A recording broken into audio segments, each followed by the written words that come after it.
இன்னைக்கு நம்ம கூட இணைஞ்சிருக்கவங்க டாக்டர் பிறை. Over to sir. வணக்கங்கள். என்னை காப்பாற்றும் சித்தர்களை வணங்கி அவர்களின் நல் ஆசையை நாடி இதை ஆரம்பிக்கிறேன். சிலர் அனுபவத்தினால் பேசுவார்கள், மற்றும் சிலர் அனுபவத்தினால் மௌனமாயிருப்பார்கள், பேச மாட்டார்கள். ரெண்டு விதம் பார்த்தாலும் நான் பேசக்கூடாது. ஆனால் இங்கு பேச நிற்பது அன்பு கட்டளை. சிறிதளவாவது எல்லோரும் பயன் அடையலாம் என்றும் மற்றும் பிரபஞ்சத்தை அளப்பும் என கருதுகிறேன். சித்தர்கள் ஆசி என்னை சுவாமிகளிடம் பழக சேர்த்தது. அவரே என்னை வரவேற்று விருந்திட்டார். அவரை அறிமுகப்படுத்தது ஹரிஸ் அவர்கள். ஸ்ரீ வித்யாநிதி கண்ணையா, சர்ஜன் டாக்டர் கணேஷ் அவர்களுடன் ஒரு நாள் கலந்துரையாட ஏற்படுத்தி இருந்தார் சுவாமிகள். ஏனென்றால் முத்திரைகளின் பயன் எல்லாரிடம் போய் சேர வேண்டி. சுவாமிகளை பற்றி நான் சொல்ல வார்த்தை இல்லை, இதோட நிப்பாட்டிக் கொள்கிறேன். நீங்கள் இல்லை, நான் உள்பட இந்த வகுப்புகள் எவ்வளவு மதிப்புள்ளது. ஞானம், ஆத்மா திருப்தி உள்பட இவ்வளவு திறமை உள்ள பேச்சாளர்கள் ஒரு இடத்தில், அதாவது பத்மஸ்ரீ, சர்ஜன்ஸ், டாக்டர்ஸ், சைக்காலஜிஸ்ட் மற்றும் பலர் ஒன்று சேர்ந்து பங்கு பெற்றுவது அரிது. இதை ஏன் சொல்கிறேன் என்றால், நான் சொல்ல போவது பாடப்புத்தகங்களில் படிக்கலாம். இவ்வகுப்புகள் அறிய வாய்ப்பு. நாம் பயன்படுத்திக் கொள்ளுவோம். நீங்கள் பயன்படுத்திக் கொள்ளுங்கள். மற்றவர்களுக்கும் இதை பற்றி சொல்லுங்கள். உலகின் தோற்றம், தத்துவங்கள் பற்றி அறிய நான் பல வருடங்களாக தேடிக்கொண்டு இருக்கிறேன். உபனிஷத்ஸ், வேதாஸ் உபனிஷத்ஸ், விவேகானந்தாஸ் ஒர்க்ஸ், ரமண மகரிஷிஸ் மற்ற ஏனையோட ஒர்க்ஸ்களை படித்து தேடிக்கொண்டிருக்கிறேன். But now I know a shortcut. Listen to VC Thamarai Selvi அம்மா. படித்ததை திடப்படுத்த கேளுங்கள். ஒன்று கேட்பது, மற்றது மனனம், பின் நிதித்தியாசனம். முதல் அறிந்துவிட்டு அதை பற்றி உங்களுக்குள்ளே கலந்து ஆலோசிங்கள். உங்களுக்குள்ளே பேர்ந்து அது எடுத்த இம்பார்ட்டன்ட் பாயிண்ட்ஸை திருப்பி யோசிச்சு பாருங்கள். இது உங்கள் மனத்தில் திடமாக வர உதவி செய்யும். அடிக்கடி யாழ்ப்பாண யோகசாமி சொல்லுவார், சும்மா இரு. இதை ஏன் சொல்லுகிறேன் என்றால், இந்த வகுப்புள் கடினம் என்றால் கஷ்டப்பட வேண்டாம். மேடம் ராதா ஸ்ரீனிவாசன் அம்மா அவர்கள் சொல்வதை போல் கைகளை இல்லை, விரல்களை அசைத்தால் மட்டும் போதும். இது நம் சித்தர்களின் மகிமையும் அன்பும். என்ன விடயத்துக்கு வராமல் வேற என்ன பேசுகிறேன் நினைப்பீர்கள். வருகிறேன்.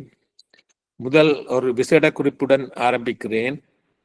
நாம் ஒருவரும் இப்படி வளர்ந்திருப்பதற்கு காரணம் என்ன? நாங்கள் எங்களோட தோற்றத்துக்கு என்ன காரணம்? just thinking simply, fundamentally, அடிப்படை காரணம் வந்து DNA. அது மாதிரி அறிவுக்கும் ஒரு அடிப்படை விடயம் இருக்கிறது. எங்களுக்கு அது தெரிவதில்லை. அதை திருப்பி ஒரு கேள்வி என்னென்றால், by knowing one we can know all. ஒரு ஒன்றை அறிந்தால் மிச்சம் எல்லாத்தையும் தெரியும். எக்ஸாம்பிள், 1-2 தெரிஞ்சால் கணிதங்கள் தெரியும்.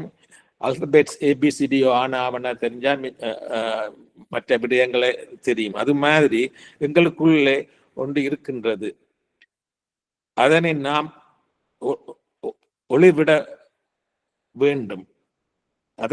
அதுக்காக மெடிடேஷனுக்கு பிராணாயாமக்கு யோகா அதுவல் உதவி செய்யும். இப்ப இந்த முத்திரைகள் இன்னும் நாம் பயன்படுத்திக் கொள்ளலாம். சித்தர்கள் கொடுத்த இந்த முத்திரைகளை. ஜீரியாட்ரிக் மெடிசன் இன் வெஸ்ட், மேல் நாட்டுகளில் is a new field. Maybe 100 வருஷத்துக்குள்ள இருக்கும், 70-75 ஆண்டுகள் இருக்கும்.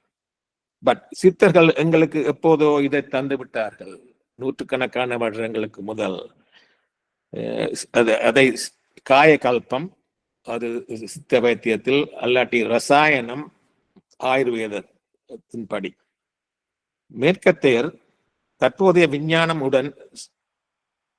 விஞ்ஞானத்தை சேர்த்து இந்த முதியோர் நலத்தை சிஸ்டமைஸ் பண்ணியிருக்கிறார்கள், அதை கோட்பாடு படுத்தி இருக்கிறார்கள். மற்ற நாடுகளிலிருந்து நான் அமெரிக்காவில் ட்ரைனிங் தொடங்கும் போது எனக்கு பிடிக்கவில்லை. நோயாளிகளுக்கு என்ன நடக்குன்னு தெரியாது, அங்க போவார்கள் இங்க போவார்கள், ஆஸ்பத்திரியிலேயே அந்த டெஸ்ட் இந்த டெஸ்ட், அந்த ஸ்பெஷலிஸ்ட் இந்த ஸ்பெஷலிஸ்ட், அந்த எக்ஸ்ரே சிடி எம்ஆர்ஐ என்று போய் கொண்டிருப்பார்கள். இந்தியாவிலும் இப்ப அப்படித்தான் நடக்குன்னு நான் நினைக்கிறேன். இது தேவையா இல்லையாண்டு, சிலதுகள் தேவைதான், அதன்படி எல்லா டெஸ்டுகளும் எல்லா எக்ஸ்ரேகளும் எடுக்க தேவையில்லை. We must learn from others' mistake, but not blindly follow the West and avoid the mess others make. That's or in my opinion is that. So நான் பாபநாசத்தில் இருந்த போது டாக்டர் கணேஷ் சர்ஜன் ஒரு வகுப்பு நடத்த பற்றி கதைக்கும் பொழுது சொன்னார், யுஎஸ்க்கும் இந்தியாவுக்கும் என்ன ஜீரியாட்டிக் மெடிசன்ல என்ன வித்தியாசம், என்ன சொல்வது என்று கேட்டார். நான் என்ன சொல்வது என்று தவித்தேன். ஏன்னா ஹீலிங் என்றா எல்லா ஹீலிங்கும் ஒரு ஹீலிங் தான். எப்படி ஸோ கண்ணே அவர்களும் பக்கத்தில் இருந்தார், திருப்பியும் கேட்டு Ganesh எதிர்பார்த்திருந்தார். So I hope what I tell in next few minutes it will satisfy Dr. Ganesh, so we will at least some answer to his questions. சுவாமியும் ஒன்றும் சொல்லாமல் இருந்தார். அவர்கள் முந்தி சொன்னது ஞாபகம் வந்தது, உங்கள் எக்ஸ்பீரியன்ஸை சொல் என்று முன்கூறியது எனக்கு ஞாபகம் வந்தது. அதுதான் இவ்வளவு முன் பேச்சு. பொக்குசங்கள் இருக்கும் இந்தியா கண்மூடித்தனமாக பெஸ்ட்டை ஃபாலோ பண்றதை கொஞ்சம் நாங்கள் திருப்பி பார்க்க வேண்டும். அந்த மேல்நாடு கடைசி முதல் என்ன பிளேஸ் இறுதியில் தன்னையே திருத்திக் கொள்ளும். இங்கு இந்த வெஸ்டில் முதியோர் மருத்துவத்தை சிஸ்டமைஸ் பண்ணியிருக்கிறாங்க. அதாவது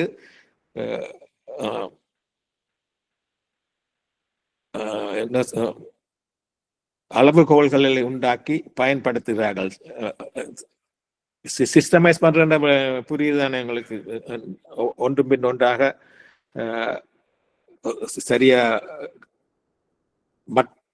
மட்டுப்படுத்துற மாதிரி வேற வேற விஷயங்களை பிரிம்பா கொடுப்பார்கள்.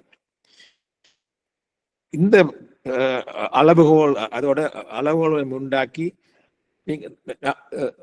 நாங்கள் ஒரு ஆளை பார்க்கும் பொழுது சப்ஜெக்டிவ் மற்றது ஆப்ஜெக்டிவ். ஒன்று அவர் தன்னை பற்றி சொல்லுவார், அதை மதிப்புறது கஷ்டம். ஆனால் ஆப்ஜெக்டிவா பண்றதுக்கு இவங்கள் அளவுகோல்கள் ஃபார்முலா அதுகள் செய்து முதியோரை மதிப்பிட செய்து வச்சிருக்கிறார்கள். அதை கொஞ்சம் பார்ப்போம். எனக்கு ஞாபகம் இருக்குது, முதல் இந்த ஜீரியாட்ரிக் ஸ்பெஷலைஸ் வர முதல் எமர்ஜென்சி ரூமில் இருக்கும்போது முதியோர் இல்லத்திலிருந்து ஸ்ட்ரெச்சரில் பேஷண்டை கொண்டு வச்சு விடுவார்கள். அவர்கள் அதுக்கு தெரியாது, அவர்கள் பேச்சுவார்த்தை இருக்காது, காய்ச்சல் இருக்காது, வலி இருக்குதோ இல்லையோ தெரியாது, அப்படி இருக்கும். ஆனால் அதை பார்த்து எப்படி என்ன நடக்குன்னு தெரியாது. ஆனால் இப்போ இந்த முதியோர்னால மதிப்பீடு காம்ப்ரிஹென்சிவ் ஜீரியாட்ரிக் அசஸ்மெண்ட் செய்தால் மிச்சம் அதற்கு என்ன செய்ய முடியும் என்று எங்களுக்கு தெரிய வரும். அதுதான் இதை பற்றி கொஞ்சம் சொல்லுகிறேன். இந்த ஜீரியாட்ரிக் அசஸ்மெண்ட் முக்கிய கூறுகளானது ஹோலிஸ்டிக். அது முழுக்களை தனிய வருத்தத்தையும் மருந்தையும் பார்ப்பதில்லை, முழு பர்சனையும் பார்ப்பது. முதலாவது உடல் ஆரோக்கியம், அதாவது வழக்கமாக மற்ற எல்லாருக்கும் செய்வது நோய்கள் மருந்துகள், அவர்களின் ஊட்டச்சத்து எப்படி இருக்கிறது, உடம்பு வருத்தத்தை விட மற்ற வைட்டாலிட்டி அண்ட் ஸ்ட்ரென்த் சொல்றாங்க, ஊட்டச்சத்து எப்படி இருக்கிறது, மற்றது அவர்களின் பார்வைத்திறன் எப்படி இருக்கிறது, கேள்வித்திறன் எப்படி இருக்கிறது என்று அறிய வேண்டும். நாங்க வழக்கமா மற்ற யங்கான பேஷண்ட் வரும்பொழுது நாங்கள் என்ன நோய் என்ன மருந்து கொடுப்போம் என்று பார்த்தது முடிஞ்சு. ஆனால் நாங்கள் முதியோரை பார்க்கும் பொழுது அதை விட அவர்கள் ஊட்டச்சாத்து, அவங்க பார்வைத்திறன் கேள்வித்திறனை பார்க்க வேண்டும். அடுத்தது மன ஆரோக்கியம் முக்கியமா பார்க்க வேண்டும். அவர்களின் ஞாபகம் அப்படியே மறதி இருக்கா, மன அழுத்தம் இருக்கா, அது டிப்ரெஷன் அதில் இருக்கா, ஆன்சைட்டி இருக்கா, வேற பார்க்க வேண்டும். மற்றது செயல்பாட்டு திறன், அவர்கள் தினசரி தங்களுக்காக என்ன செய்வார்கள், குளிப்பது, ஆடை அணிவது, சொந்தமாக செய்யும் திறன் உள்ளார்களா இல்லையா என்று பார்க்கிறது. மற்றது அவர்களின் குடும்ப நிலை, சமூகத்தில் எப்படி இருக்கிறார்கள், குடும்ப ஆதரவு இருக்கா, அவர் பசிப்பிடம் நல்லா இருக்குதா, மற்றது அவர் சமூக ஈடுபாட்டா இருக்கிறாரா, மற்றாக்களோட கலந்து ஆலோசிக்கிறாரா, பழகிறாரா, அதை பற்றி கேட்காது. ஃபுல்லா எல்லாத்தையும் சேர்த்து பார்க்க வேண்டியது geriatric assessment. So why is is important? ஏன் இது முக்கியமானது என்றால், நாங்கள் எல்லாரும் இப்போ நாங்கள் ஜீரியாட்ரிசனோ இல்லையோ, மற்ற ஜீரியாட்ரிஸ் ஸ்பெஷலிஸ்ட் இல்லையோ, வழக்கமாக வைத்தியரோ எல்லாரும் இதை பற்றி கூட அறிய வேண்டும். ஏனென்றால் இப்போ அது ஜீரியாட்ரிக் ஸ்பெஷலிஸ்டா இருக்கிறவர்கள் மிக குறைவு. நான் செய்யும்போது நான் எம்டி படிச்சுட்டு இன்டர்னல் மெடிசன் 3 வருஷம் செய்து போட்டு திருப்பி 2 வருஷம் ஜீரியாட்ரிக் செய்தேன். அந்த ஜீரியாட்ரிக் வந்து ஒரு பேஷண்டை பார்க்கறதுக்கு நீண்ட நேரம் வேணும். அதெல்லாம் இந்த ஜீரியாட்ரிக் ஸ்பெஷாலிட்டிக்கு வாராக்கள் குறைஞ்சு போச்சுது, வாராக்கள் குறைவு. ஸோ அதை இப்போ இங்கே இப்போ 2 வருஷத்துல 1 வருஷம் ஆக்கியிருக்கிறாங்க. இந்தியாவில் இப்ப நடக்குது எனக்கு தெரியாது. ஏனென்றால் எல்லாரையும் எல்லா முதியோரை பார்க்கறது ஜீரியாட்ரிசன் காணாது. ஏனென்றால் proportion of elders is increasing. அப்படி வயது வந்தவர்கள் பகுதி பாப்புலேஷன்ல அந்த குடித்தொகையில கூட வருகிறது. அதுவும் இப்ப 85 வயதுக்கு கூடினாக்கள் இன்னும் கூட வருகிறார்கள். அப்படி வரைக்க இவர்களுக்கு என்ன இருக்குன்னா அந்த செயற்பாட்டு திறன்கள் குறைவா இருக்கு. That is increase in frailty. They are more weak generally.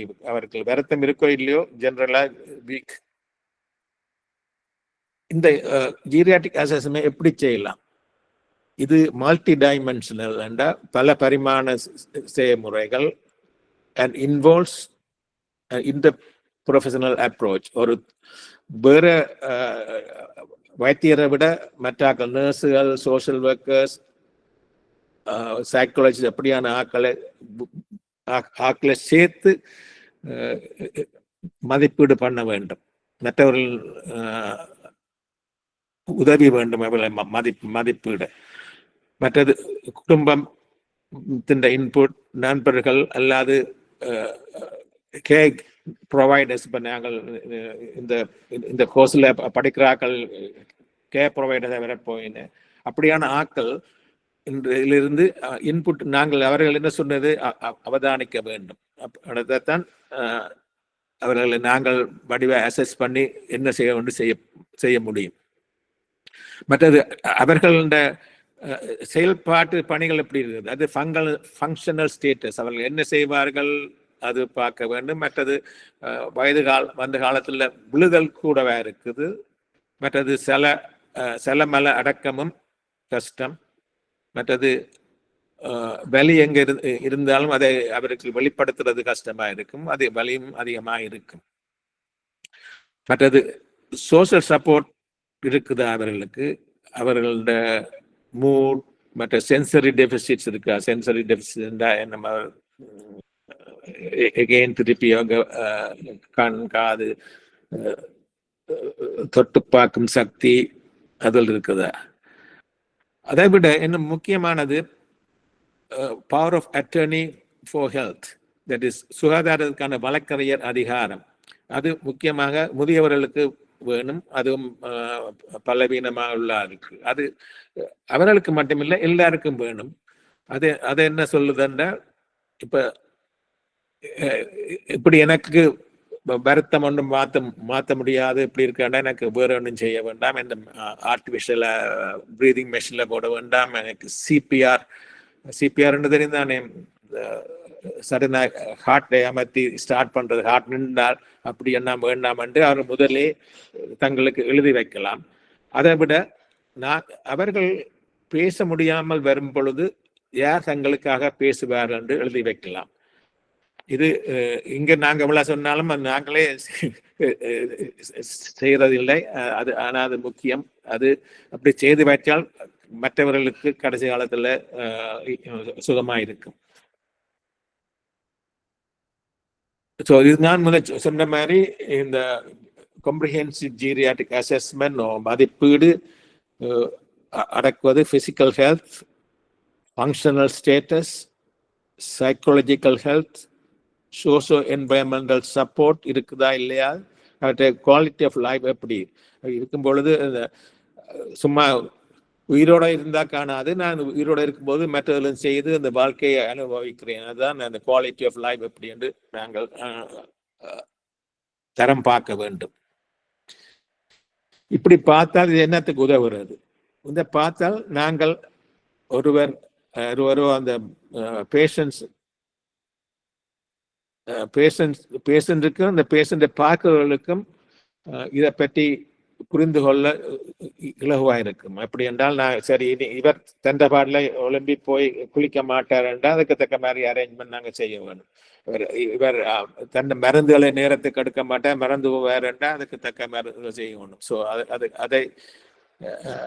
அதையெல்லாம் மதிப்பீடு செய்ய உதவியா இருக்கும். செய்து போட்டு அது ஒவ்வொரு மாதிரி மாறுபடுவார்கள். எஃபெக்டிவ் இண்டிவிஜுவலைஸ்ட் பிளான், அதான் ஒவ்வொரும் எப்படி அவருக்கு தக்க மாதிரி நாங்கள் மாறி கொடுக்க வேணும் எங்களோட டயக்னோசிஸையும் மேனேஜ்மெண்ட்டையும். ஸோ ஒருக்கா செய்தால் முடியாது. இப்போ ஒரு ஜீரியாட்ரிக் அசஸ்மெண்ட் ஒரு பேஷண்ட் ஒருக்கா வந்து பார்த்ததுல அது செய்து முடியாது. பல விசிட்டுகள் வர வேண்டி இருக்கும். அப்படி வந்து முடிஞ்சாலும் அது நாங்கள் செய்தது சரியா இருந்து திருப்பி வரவழைச்சு பார்க்க வேண்டும். இப்ப சில மதிப்பீட்டு கருவிகளை சொல்லுகிறேன், அசஸ்மெண்ட் டூல்ஸ். அதுல ரெண்டு முக்கியமானது அன்றாட வாழ்க்கையின் செயல்பாடுகளை அறிவது. அதுக்கு ஒரு ஃபார்ம்கள் எல்லாம் இருக்குது. அது உங்களுக்கு இப்ப நீங்க செய்யறது தெரிஞ்சு வைக்க நல்லது. ஆனா இது எல்லாத்தையும் இந்த ஜீரியாட்ரிக் அசஸ்மெண்ட் அந்த வைத்தியர்கள் பார்த்து உங்களுக்கு அதை விளங்கப்படுத்த வேண்டும். ஒன்று ஏடிஎல் என்றது அன்றாட வாழ்க்கை, மற்றது கருவிசார் அன்றாட வாழ்க்கை செயற்பாடுகள் என்று சொல்றது instrumental activities of daily life.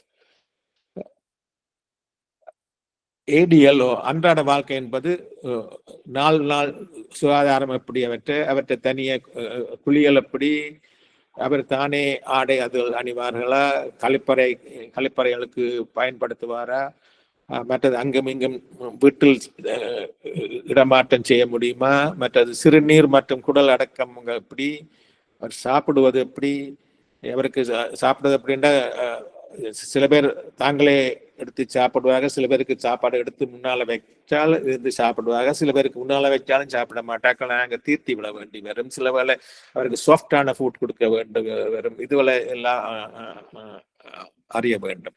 But இந்த ஆறிலையும் ஒவ்வொரு தரங்கள் இருக்கு. அதான் முதல் நான் சொல்ல, அவர் தனியா சுயமாக செய்வாரா இல்லாட்டி மற்றவருடைய உதவி வேணுமா, அல்லது உதவி வேணுமெண்டா எவ்வளவு உதவி வேணும். மற்றது கருவிசார் அன்றாட வாழ்க்கை செயல்பாடுகள், அதாவது IADL. இது முதல் பாத்திலும் பார்க்க கொஞ்சம் கூட போறது. அவர்கள் தங்கள் நிதியை ஃபினான்ஸை மேனேஜ் பண்ணுவார்களா, தாங்களே மருந்து எடுப்பார்களா, கடைகளுக்கு போய் தங்களோட ஷாப்பிங் செய்வார்களா, தங்கள் வீட்டை சுத்தம் செய்து வைப்பார்களா, அது இருக்கு. அதை விட வெளிப்புறம் பயணம் செய்வார்களா, தாங்களே பஸ்ல போய் ஏறுவார்களா இல்லை காரில் போய் செல்வார்களா. முக்கியம் வழக்கமாக அவரிடம் கேட்டார். அவர்கள் பொதுவாக தங்களை மேல்மை அதிகப்படியாக மதிப்பீடு செய்வார்கள். நான் செய்வேன் அது. ஆனால் அப்படி இல்லை, நீங்க அதில் கேட்கணும். உங்களால் முடியுமாண்டு கேட்கக்கூடாது. ஆனால் நீங்கள் அதை செய்வீர்களா என்று கேட்க வேண்டும். என்ன வழக்கமா நாங்க வந்து டாக்டர்கிட்ட வரைக்க எல்லாம் அதெல்லாம் தெரியும் இதெல்லாம் தெரியும்னு சொல்லிட்டு போவேன். வடியா இந்த டூல்ஸ் எல்லாம் பார்த்தா முழுக்கள் செய்ய முடியாம இருக்கும். மற்ற வாகனம் ஓட்டுதல் இது அதிகமாக இந்தியாவில் அவ்வளவு முக்கியமோ இல்லையோ தெரியாது. ஆனா இங்க பேரு சரியான முக்கியம். இங்க வாகனம் என்பது லக்ஸரி இல்லை, ஒரு அன்றாட வாழ்க்கைக்கு தேவையானது. ஸோ எத்தனை வயது வந்தாலும் அவர்கள் கார் ஓடுவதை விட மாட்டார்கள். பெரிய நகரங்களை விட மற்ற பல இடங்களுக்கு கார் இல்லாமல் வசிக்க முடியாது. ஒரு ஆள் இங்க அங்கத்த மாதிரி இங்க பப்ளிக் டிரான்ஸ்போர்ட் எல்லாம் குறைவு. ஸோ நாங்கள் அதை அவதானிக்க வேணும். இங்க வீதி மீறிகள் போலீஸ் டிக்கெட்ஸ் அதில் வாங்கி வச்சுக்கிறார். பாஸ்ட் ஆக்சிடென்ட்ஸ் விபத்துகள் அப்படி இல்லாட்டியும் நியர் மிஸ் தவறுதல் நடந்திருக்கிறதா என்று பார்க்க வேண்டும். ஏனென்றால் இங்கே அவர்கள் கார் ஓட்டுவதை விட மாட்டார்கள். எவ்வளவு வயது என்றாலும் 90 எவ்வளவு வயதாலும் அவர்கள் விட மாட்டார்கள் என்று அவர்கள் கட்டாயம் தேவை. சில பேர் அப்படி அவர்கள் விட மாட்டாங்க.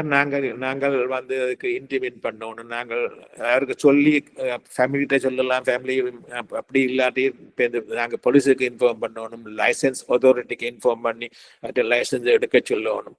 ஆனால் என்றாலும் அவர்கள் சில வேலை ஓடுவார்கள் தேவை நிமித்தம். சில பேர் எனக்கு தெரியும் வைஃப் கொஞ்சம் கண் பார்வை இருக்கும் அவருக்கு. ஆனா அவ கார் ஓட மாட்டா. ஹஸ்பண்ட் வந்து கண் பார்வை கூட இருக்கும், அவர் கார் ஓடுவார். ஹஸ்பண்ட் கார் ஓட வைஃப் சொல்லுவா பக்கத்துல இருந்து, சரி இங்க திரும்புங்க அங்க திரும்புங்க, முன்னால கார் வருது பின்னால, அதெல்லாம் நடக்கும். அப்படி அது உண்மையா நடக்கிற விஷயம். மற்றது அதை விட காக்னிஷன் சொல்லுவார், அறிவாற்றலை மதிப்பிட வேண்டும். அதை முதல் அவரை கேட்கலாம், சப்ஜெக்ட் நீங்க எப்படி உங்களோட நிலை எப்படி. மற்றது அதை விட குடும்பம் பராமரிப்பவர்களை உள்ளிட்ட அவர்களுடன் கேட்டும் அறிய வேண்டும். மற்றது இந்த முதியோருக்கு கொண்டு இருக்கிறது வருத்தங்கள், அதில் வரைக்கும் டெலீரியம், இந்த ஒரு மயக்க மாதிரி சும்மா புதத்துவார் என்று சொல்லுவார்கள். என்ன நடக்கின்றது தெரியாது. டெலீரியம் காமன், எஸ்பெஷலி வேற வருத்தங்கள் வரும் பொழுது அதுகள் இருக்கும். இதுகளுக்கெல்லாம் பார்க்கறதுக்கு கருவிகள் உற்பத்தி இருக்கிறார்கள் இங்கே. அதுல மினி மென்டல் ஸ்டேட்டஸ் எக்ஸ்ட்ரா இருக்கு, அதுல கணக்கு இருக்கு. நீங்க அதுல கூட தேவையான வேற பார்க்கலாம். இல்லாட்டி சைக்காலஜிஸ்ட் சைக்கியாட்ரிஸ்ட் ஆக்கள் இதில் செய்வார்கள். அதை விட சிம்பிளா ஒன்று செய்யறது ஒன்றை சொல்றேன், அது கடிகாரத்தை கீறுவது. ஒரு பேப்பரையும் பென்சிலையும் கொடுத்துட்டு அவர்கிட்ட சொல்லலாம், ஓகே இந்த இதுல ஒரு கடிகாரம் வரையுங்கள், 11 மணி 10 காட்டுங்கள், உங்களோட இந்த முள்ளு சின்ன முள்ளு பெரிய முள்ள போட்டு. ஆனா இப்ப சில வேலை நம்ம சில பேரை பார்த்துருக்கேன், அவர்கள் சொன்ன உடனே 11 10 எழுதுவார்கள். ஏன்னா இப்ப முள்ளுள்ள கடிகாரங்கள் இப்ப குறைவு. எக்ஸாம்பிள் அப்படி கொடுத்து கீர்னவர்கள இதை பாருங்கள், இந்த இதுல தெரியுது அவருக்கு. அப்ப இதை பார்த்து எங்களுக்கு தெரியும் அவர்கிட்ட மனநிலை உள் மனநிலை எப்படி என்று. ஸோ அதர் ஃபேக்டர்ஸ் குயிக்லியா சொல்றேன். ஒன்று நித்திரையோ தூக்கம் குறைவு தானே வயது வந்த அதை பற்றி விசாரிச்சு எழுதணும். ஏன் தூக்கம் வராதுக்கு காரணம் என்ன? இதில் நிறைய போகலாம். ஒன்றுக்கும் 2-3 மத்தியாலம் பேசலாம். பட் நான் இதை மென்ஷன் பண்ண சரி. ஏண்டா நீங்கள் அவர்கள் என்ற வைத்தியர்கள் இதை பற்றி மேலும் அறியலாம்.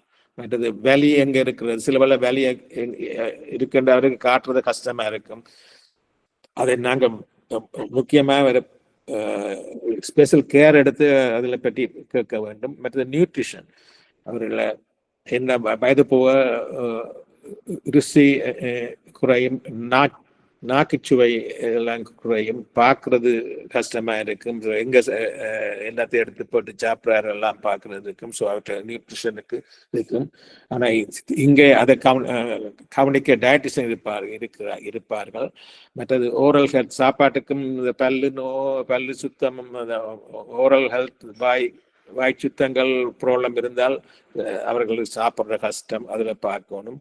மற்றது அடக்கம், கொன்டினன்ஸ், அதாவது சலமல அடக்கம் அப்படின்னு பார்க்கணும். சல அடக்கம் தான் அதிகம் கூட முதியோர்ல, அதுவும் அதிகமாக பெண்கள்லையும் இருக்குது, ஆண்கள்லையும் கூட இருக்குது. மற்ற செல்லம் போறது கஷ்டமா இருக்கிறது, அந்த ப்ரோஸ்டேட் அந்த ப்ராப்ளத்தால இருக்குது. ஸோ அதுல முக்கியமாக நான் சொல்லுவதுனா, இப்போ ஒரு சலம் கழித்தா பிறகு இன்னும் பிளடர் பையில் இன்னும் மூத்திரம் இருக்கான்றது கவனிக்கணும். அது சொல்றது PVRO, post void residual urine இருக்கா இல்லையான்னு பார்க்க வேணும். அது முந்தித்தான் அந்த கதித்தில் போட்டு பார்ப்போம். இப்போ அல்ட்ராசவுண்ட், ஈஸி பெட் சைட்லேயே அல்ட்ராசவுண்ட் பார்த்தா தெரிஞ்சுக்குது. அப்படி முழுக்க மூத்திரப்பை எம்டி பண்ணாட்டி அதில் இன்ஃபெக்ஷன்கள் வரலாம், மற்றது பேக்கப் பண்ணி கிட்னியை பாதிக்கலாம். அது ஒரு சிம்பிள் திங். நார்மலா இதை மிஸ் பண்ணுவோம், அதை பார்க்க வேண்டும். மற்ற அது மாதிரி எல்லா பேஷண்ட்களுக்கும் செய்யற மாதிரி சிஸ்டமிக் அப்ரோச், ஒவ்வொரு சிஸ்டம், அப்படி கண், காது, மூக்கு, வாய், மற்றது ஹார்ட் எல்லாத்தையும் ஒன்றா பார்க்கறது. அதில் முக்கியமாக சொல்றது அந்த முதல் வைட்டல்ஸ் என்று சொல்லிக்க பல்ஸ், டெம்பரேச்சர், பிளட் ப்ரெஷர் பார்ப்போம். ஆனால் முதியோருக்கு அதிகமாக முக்கியமாக பிளட் ப்ரெஷரை இருக்கும் பொழுதுதான் வழக்கமாக பார்ப்போம். நின்றா பிறகும் பார்க்க சொல்ல வேண்டும். முதியோர் நிற்கும் பொழுது பல காரணங்களாக பிளட் ப்ரெஷர் கீழே குறையலாம். அப்படியான கீழே குறையும் போது விழ சான்ஸ் இருக்குது, கீழே விழுவார்கள், இல்லாட்டி என்ன தடுமாட்டங்கள் வரும், அதை பார்க்க வேணும்.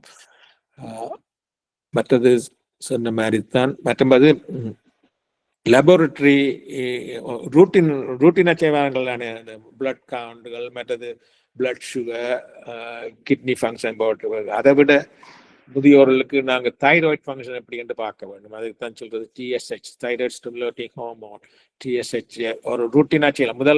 முதல் வரைக்கும் இதை பார்க்கணும். மற்றது B12, விட்டமின் B12 லெவல் எப்படி என்று பார்க்க வேண்டும். விட்டமின் B12 அப்சார்ப்ஷன் குறையபடியால் முதியோர்களுக்கு லோவா இருக்க வாய்ப்புண்டு. எஸ்பெஷலி அங்குள்ளவர்கள் வெஜிடேரியன் மிசமால இருக்க வேண்டும். மற்றது நாங்கள் கொடுக்குற மருந்துகளாலையும் குறையும். அதாவது அந்த ஆசிட் குறைக்க மருந்துகள் கொடுக்குறோம், ஓமிப்ரசோல், மற்றது ஆன்டாசிட்ஸ், அதுகளை கொடுக்கும்போது அது B12 உள் செல்வதை குறைக்கும். அதே மாதிரி மெட்ஃபார்மின் சில மருந்துகள் கொடுக்கும்போது இந்த B12 போகிறது கஷ்டமாக இருக்கும். ஸோ அது சிம்பிள் திங், ரிப்ளேஸ் பண்ணுறது, மாற்றுறது சிம்பிள் திங். சிலவளை வைத்த அனுப்ப முடியாட்டி இன்ஜெக்ஷன் போட வேண்டி வரும். அல்லாட்டி நாக்குக்குள்ள கொடுக்குற B12 கொடுத்தால் அதை சரிப்படுத்த முடியும். சிம்பிள் விஷயம், ஒரு not expensive also, but we mustn't miss that. இது மற்றது பிரிஸ்கிரைபிங் the medication. This is a big thing in the practice la in the geriatrics la, very important. Inappropriate prescribing சொல்றாங்க. நான் சொல்ல சில பேர் முந்தி சொல்வார்கள் polypharmacy என்று. நாங்கள் பேஷண்டை வரும்பொழுது நாங்கள் சொல்லுவோம், நீ என்ன, that also includes over the counter medicine. இப்போ நாங்கள் டாக்டர் சொல்லி எடுக்காமல் வெளியால் தாங்களே வாங்கி சாப்பிட்ற மருந்துகள் நிறைய இருக்கும். நாங்கள் சொல்லுவோம், வரும் பொழுது எல்லாத்தையும் ஒரு ப்ரௌன் பேக்கில் போட்டு கொண்டு வாங்க. That's called brown bag test. இப்போ நான் சொல்லுவேன் ப்ரௌன் பேக், ஆனால் அது ப்ரௌன் பாக்ஸில் கொண்டு வரணும். நான் சில பேர் பார்த்துக்கிறேன் 50க்கு மேலே மருந்து எடுக்கிறார்கள். ஸோ அதுக்கு காரணம் பல காரணங்கள். பல டாக்டர்கிட்ட போய் ஒன்று ஆட் பண்ணுவாங்க. முதல் போன டாக்டர்கிட்ட போனாலும் அவர் ஒன்றுக்கு மேல ஒன்றை கூட்டிக் கொண்டு போற வழிய குறைப்பதில்லை. மற்றது சில மருந்துகளுக்கு சைடு எஃபெக்ட்ஸ் இருக்கும். அந்த சைடு எஃபெக்டுக்கு அனதர் மெடிசனை கொடுப்பார்கள், வேற மெடிசனை அந்த சைடு எஃபெக்ட் அந்த அப்படி கூட மருந்துகள் ஆட் பண்ணி கொண்டு போவோம். பிளஸ் முதியோருக்கு நாங்கள் டோஸ் டைட்ரேஷன் நார்மலாக உள்ள ஆக்கள் மாதிரி டோஸ் கொடுக்க முடியாது. அவர்கிட்ட ஃப்ரேலிட்டி, அவர்கிட்ட கண்டிஷன் அதில் பார்த்து நியூட்ரிஷனல் ஸ்டேட்ஸ் எல்லாம் பார்த்து அதுக்கு தக்க மாதிரி டோஸை அட்ஜஸ்ட் பண்ணி கொடுக்க வேணும்.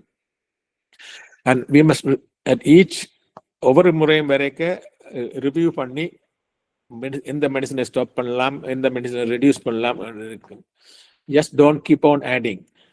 பட் நான் எந்த இதில் நான் நிப்பாட்டின மருந்துகள் கூட, நான் கொடுத்த மருந்து புதுசாக கொடுத்த மருந்துகளோட நான் நிப்பாட்டின மருந்துகள் கூட.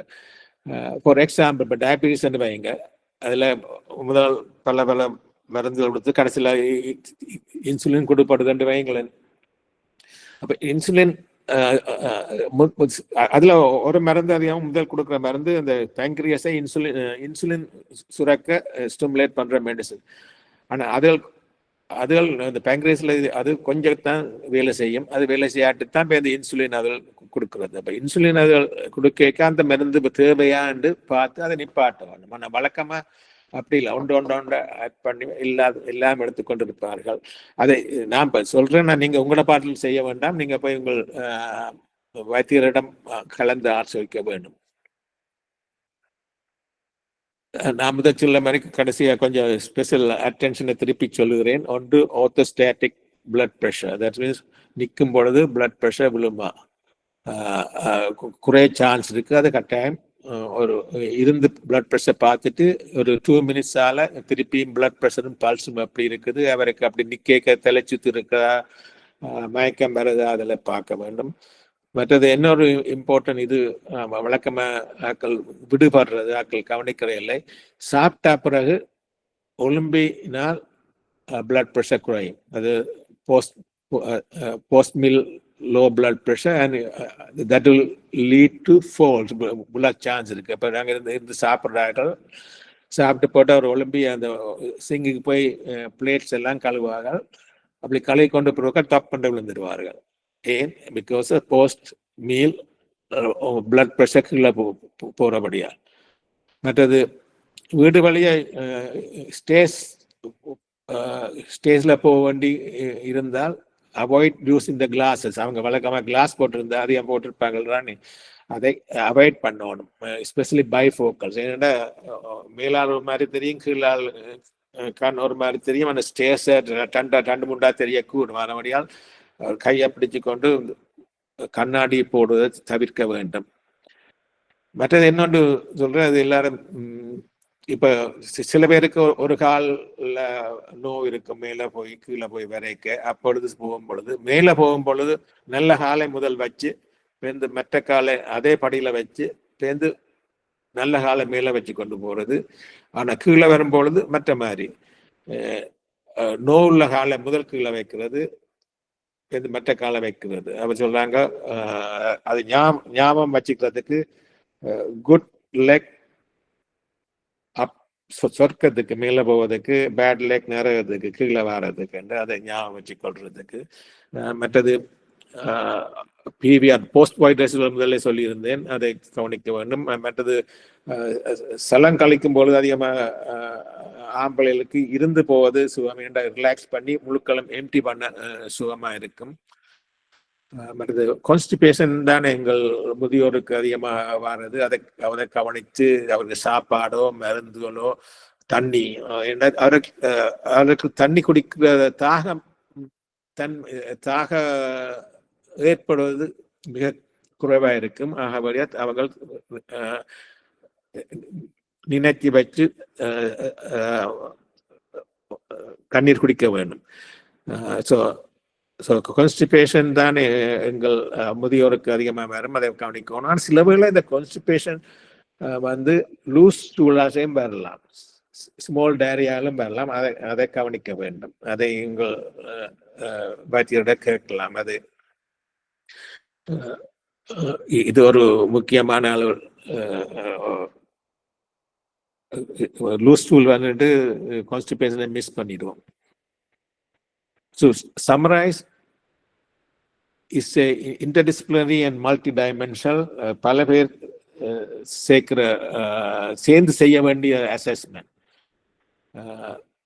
It involves different specialities, where a nurse, a pharmacy, social worker, psychologist, physical therapist or any therapist, dietitians, and எல்லாரும் சேர்ந்து ஒரு டீம் மீட்டிங்காக வச்சு அந்த பேஷண்ட்டுக்கு என்ன செய்யலாம் என்று ஆலோசி கழிச்சு போட்டு அவருக்கு அந்த அசஸ்மெண்ட் கொடுத்து டயக்னோஸ்டிக்கை செய்து போட்டு அதுக்கு என்ன தெரப்பியூட்டிக்காக என்ன வைத்தியம் செய்யலாம் என்றதையும் ஒரு டீமை அசஸ் பண்ணி செய்யலாம். அதில் இந்த டீமை பற்றி திருக்குறள் திருவள்ளுவர் கூறியிருக்கிறார். அவர் 95வது அத்தியாயத்தில் 10வது இதில் சொல்லியிருக்கிறார். அதான் அந்த டீம் உத்தான். எனக்கு முழுக்க இப்போ நோயாளி, நர்ஸ், மருந்து கொடுக்கிறவர் எல்லாம் சேர்த்து தான் ஒரு நல்ல மருந்து செய்யலாம் என்று அது திருக்குறளே முதல் சொல்லி இருக்கிறது. அதை நாங்கள் இப்பொழுது செய்கிறோம். மற்றது we have to focus on quality of life. என்ன செய்தாலும் அந்த குவாலிட்டி லைஃப்க்கு என்ன மாற்றங்கள் செய்யலாம், இல்லை முழுக்களும் திருப்பி அவரை சரிப்படுத்த முடியாட்டியும் அந்த குவாலிட்டி ஆஃப் லைஃப் செய்ய வேணும். மற்றது இம்ப்ரூவிங் த ஃபங்க்ஷனல் ஆஸ்பெக்ட்ஸ். இங்கே பெஸ்ட்டில் அது நல்லா செய்கிறார்கள். அதுக்கு தக்க மாதிரி இப்போ கால் இல்லாத கார் ஓடனா பிரேக் எல்லாம் கையில் தனியாக ஓட மாதிரி இருக்கும். மற்ற அவருக்கு வீல் சேர் வாய்ப்புக்குன்னா காருக்கோ வேனுக்கு ஒரு வீல் சேர் லிஃப்டை போட்டுக்கிடுவாங்க. அவரே தானே வந்து அந்த லிஃப்டில் போய் இருந்து அந்த லிஃப்டை தூக்கி விடும் அவரை. அப்படியான இதுகள் நிறைய இங்கு செய்கிறார்கள்.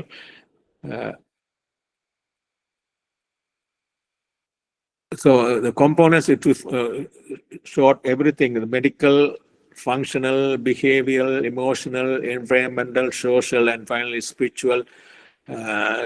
அதுதான் இப்பொழுது எங்களோட முத்திரையில் செய்வது. இது கூட கவனம் செலுத்தியிருக்கிறார் சுவாமியில். அந்த புத்தகத்தின் பதிப்புரையை படித்தா இது நல்லா விளங்கும். ஸோ ஸ்பிரிச்சுவல் வாட்டது இப்போ இது முக்கியம்.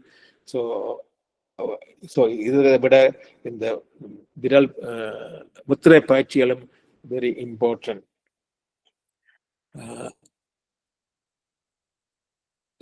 ஸோ அத்துடன் சிறிய இதை முடித்துக் கொள்கிறேன். வணக்கம்.